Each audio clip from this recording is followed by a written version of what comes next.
Hi guys, day 1 of eating healthy foods. ಇವತ್ತಿಂದ ಸ್ವಲ್ಪ ಹೆಲ್ದಿಯಾಗಿರೋ ಫುಡ್ಗಳನ್ನು ತಿನ್ನಬೇಕು ಅಂತ ಅಂದ್ಕೊಂಡಿದ್ದೀನಿ. ಅದಕ್ಕೆ ನಾನು ಬೆಳಿಗ್ಗೆ ತಿಂಡಿಗೆ ಓಟ್ಸ್ ಮಾಡ್ಕೊಳ್ತಾ ಇದ್ದೀನಿ. ಫಸ್ಟು ನಾನು ಓಟ್ಸ್ಗೆ ಸ್ವಲ್ಪ ನೀರು ಹಾಕಿಬಿಟ್ಟು ಬೇಯಿಸೋದಕ್ಕೆ ಇಟ್ಕೊಂಡಿದ್ದೀನಿ.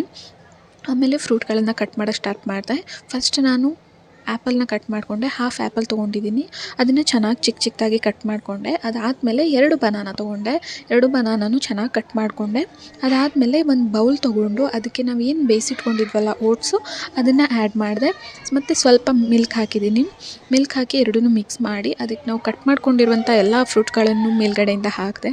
ಹಾಕಿದ್ದಾದಮೇಲೆ ಸ್ವಲ್ಪ ಪೀನಟ್ ಬಟರ್, ಯಾಕಂದರೆ ಸ್ವಲ್ಪ ಸ್ವೀಟ್ ಆದರೆ ತಿನ್ನೋದಕ್ಕೆ ಚೆನ್ನಾಗಿರುತ್ತೆ. ಬಿಕಾಸ್ ನನಗೆ ಓಟ್ಸ್ ಅಂದರೆ ಅಷ್ಟು ಇಷ್ಟ ಆಗೋಲ್ಲ. ಸೊ ಸ್ವಲ್ಪ ಫ್ರೂಟ್ಸ್ ಎಲ್ಲ ಜಾಸ್ತಿ ಹಾಕ್ಕೊಂಡು ಮತ್ತು ಪೀನಟ್ ಬಟರ್ ಆ್ಯಡ್ ಮಾಡಿಕೊಂಡ್ರೆ ಚೆನ್ನಾಗಿರ್ಬೋದು ಅಂತ ಸ್ವಲ್ಪ ಪೀನಟ್ ಬಟರ್ ಹಾಕ್ಕೊಂಡು ಸ್ವಲ್ಪ ಹನಿ ಹಾಕಿದೆ. ಹನಿ ಹಾಕಿದ್ದಾದಮೇಲೆ ಚೂರು ಕೋಕೋ ಪೌಡರ್ ಹಾಕಿಬಿಟ್ಟು ಮಿಕ್ಸ್ ಮಾಡಿಕೊಂಡು ತಿಂದೆ. ತುಂಬ ಚೆನ್ನಾಗಿತ್ತು. ನೀವು ಒಂದು ಸಾರಿ ಟ್ರೈ ಮಾಡಿ.